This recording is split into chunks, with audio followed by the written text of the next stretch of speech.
Good evening and thank you for joining me on Black News Tonight. I'm Laverne McGee, sitting in for Mark Lamont Hill. The trial for the 3 white men accused of murdering a black jogger in Georgia is winding down.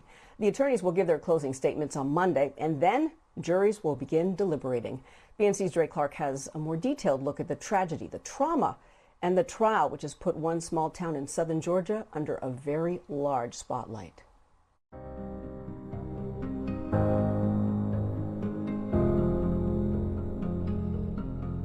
12 jurors, 11 white men and women, and 1 black man will ultimately determine the guilt or innocence of Gregory and Travis McMichael and William Bryan, the 3 white men charged with murdering Ahmaud Arbery. Arbery was shot and killed February 23, 2020, while jogging through a nearly all-white community in southern Georgia. The shooting was recorded on a cell phone, and the video was leaked online almost 3 months later. The McMichaels claimed they believed Arbery was a burglary suspect, so they chased him. Greg had a .357 handgun, Travis a 12-gauge shotgun, and Bryan joined the chase, recording it on his cell phone.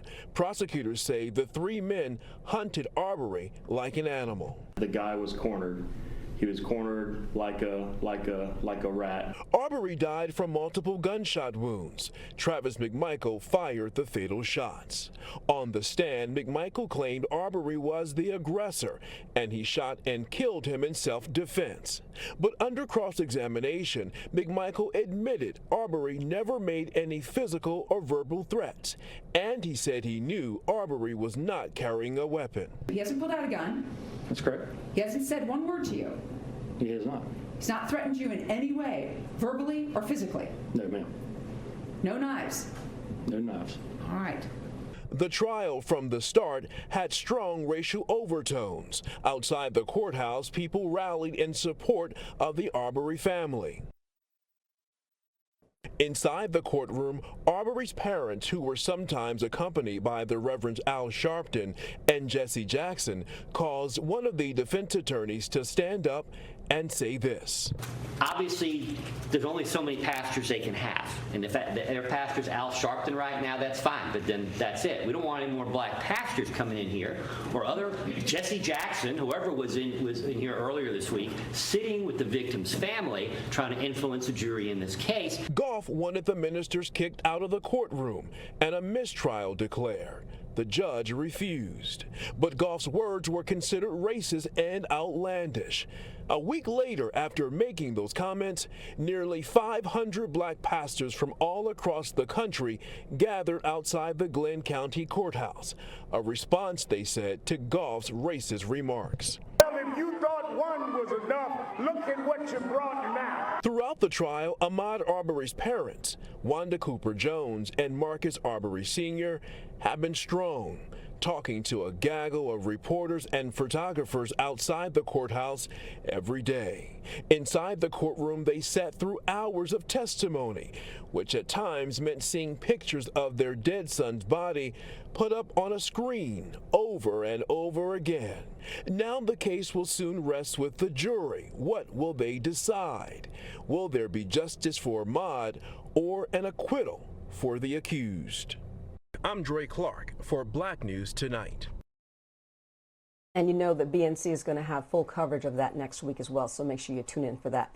Now, today is Women's Entrepreneurship Day. The inaugural event was held at the United Nations in 2014 and celebrated in more than 140 countries. Here in the U.S., women of color make up 50% of women-owned businesses, but huge challenges remain, such as access to financial and social capital.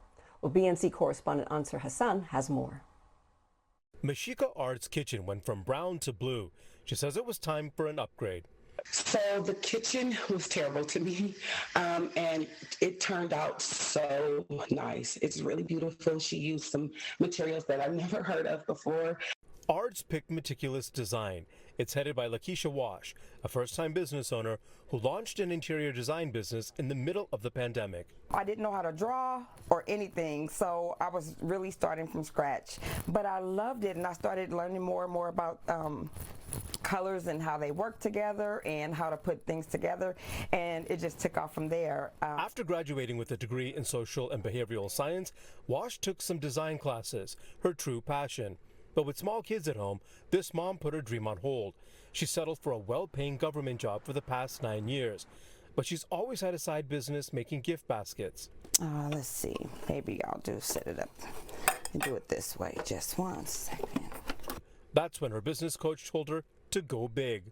I had a really good job with the city of Alameda, and it was very, very difficult to walk away from that job, but I just felt like, God is saying that this is your time and you can do it. Step out on faith and do it, and I did. So hold this down. From refurbishing to refurnishing, Wash offers it all.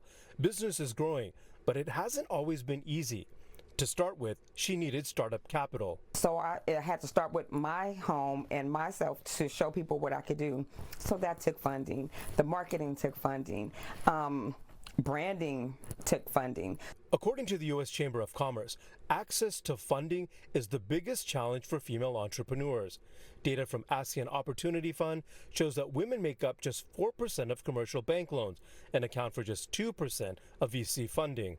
For women, and especially women of color, your white male counterpart can easily go after $2 million, whereas, there's a struggle to get past that $500,000 mark, right?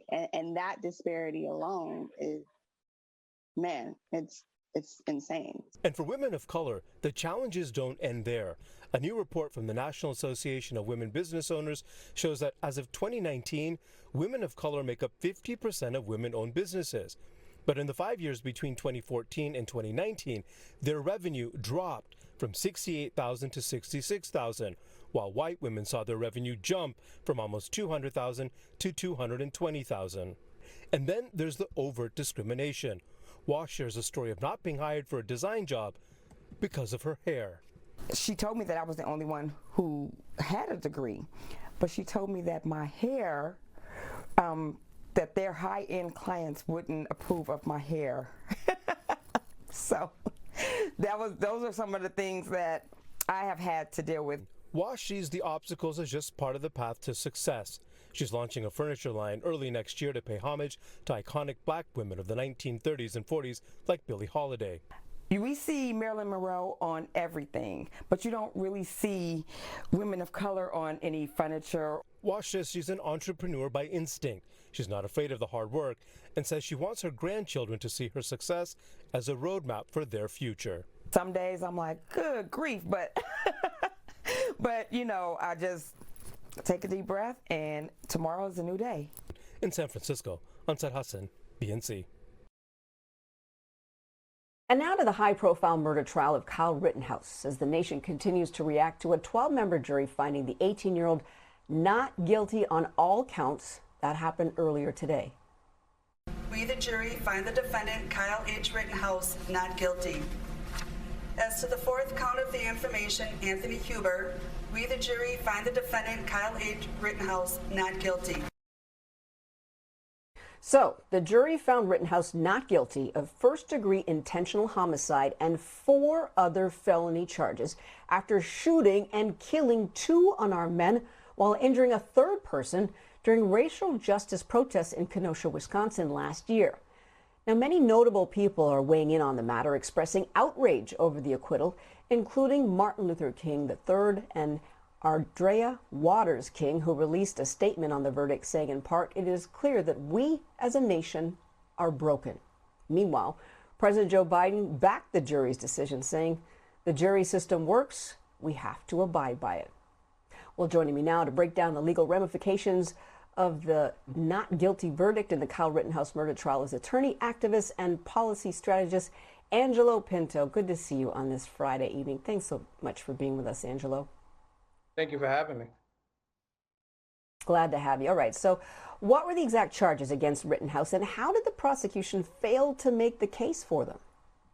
So he essentially had 5 counts. One was one first-degree reckless homicide. He had 2 counts of first-degree reckless endangering of safety. He had a first-degree intentional homicide charge. as well as an attempted first-degree intentional homicide charge, and he had two other charges that were dropped. One of them was the possession of a dangerous weapon charge, which a lot of folks spoke about over the past 7 days. For me, what you see in the Rittenhouse case is a situation where, from my perspective, the jury used a lot of latitude. The judge used a tremendous amount of latitude to get an individual off. For me, the possessions charge should have stuck. It was dismissed essentially because of a technicality or an exception with the short barrel rifle. But for me, this is goes far beyond the charges, and you have to take a closer look at how the judge kind of took a look at the case, the judge's instructions, and how the jury looked at a young white man who was facing a long time in prison had he been convicted. Yeah, interesting. There was so much talk about that, Judge. But Angelo, weren't there any other charges that could have been brought up instead? I mean, I think, in most instances when someone is charged, particularly in an incidents where someone loses their life, you saw what you'd like to see. You saw at least 7 charges up front for Rittenhouse.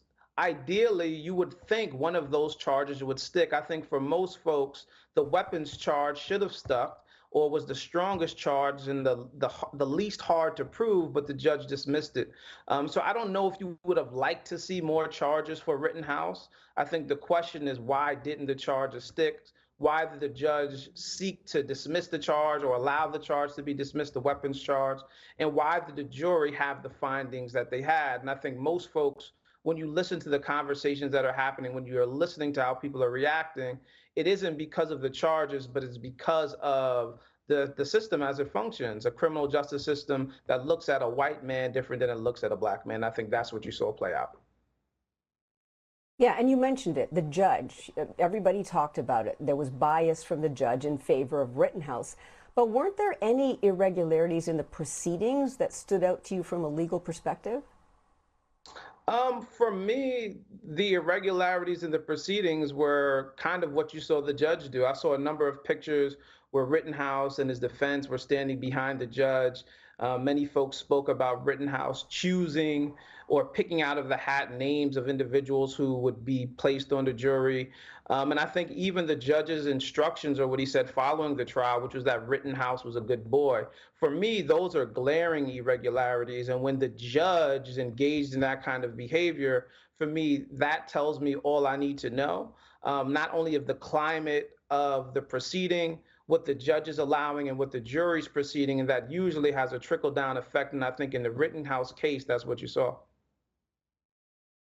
So, Angelo, we want to talk more about this, but we're going to take a quick break. Can you stay with me? We're going to continue our conversation. Stay with us, everyone. This is Black News Tonight. Welcome back to Black News Tonight, everyone. Attorney, activist, and policy strategist Angelo Pinto is back with us to talk about the not guilty verdict in the Kyle Rittenhouse trial. Angelo, thanks for sticking with us. I want you to give us a temperature check right now of Black America. What do you think is the overall reaction that you're seeing to this Rittenhouse acquittal? I think it's outrage. I think even post-Rittenhouse trial, you saw the comment from Joe Biden that said, he feels like we have to pay attention to and honor how the jury decided. But I think when you look at the reactions of folks across the country, it's how could we be okay with the jury finding what it found when we essentially saw it all play out. I think the climate of the country is exacerbated by what happened with Julius Jones. And also by the trial of the 3 white men who were accused of killing Ahmaud Arbery. So I think the Rittenhouse trial, like many of the trials that we're witnessing, are signs to Black America of what to expect. And I think they're also signs of whether or not we've moved forward post kind of the George Floyd uprising. And I think in this moment, many folks are discouraged because we would have liked to see a different outcome. Yeah, and then there was the whole thing about the judge. You and I started talking about that earlier. So how much of that anger and sadness at this verdict is the result of, just seeing this bias displayed by the judge during this trial? We're supposed to respect the law, but then you see the judge who's supposed to be representing the law behaving the way he did. Yeah, I think many folks are saying, the judge essentially was acting as the 13th juror. using his bias to persuade the trial and move it in the direction he wanted. But I think even given the outrage that folks have in watching the trial, most folks, particularly Black America, is looking at it as business as usual. I don't think many folks expected a different outcome. I don't think many folks expected Joe Biden to say something different. I think we're often hopeful as these things are happening, but we're usually not shocked by the outcomes, particularly when they're not in favor of what Black folks would like to see. And I think that's kind of the big challenge facing America. Black folks have come out in numbers, I think, for the Democratic Party to be engaged in the electoral process and to be civically engaged. And unfortunately, it has not resulted in us getting the kind of justice and having the kind of impact we'd like to see. So I think you're going to see Black folks in the months and years ahead doing something different to get different outcomes. And what do you think now that this acquittal, is it going to play into the fears that Black people have had historically about their safety and their rights to protest in this country? Because let's face it, especially given that the Ahmaud Arbery case is going on right now at the same time. That's, we're going to be hearing about that next week. What does it say about the right to protest and how safe it is to do that? Yeah, I mean, I think you're seeing a precedent set about how white folks can respond to Black folks who are protesting or just walking in a neighborhood.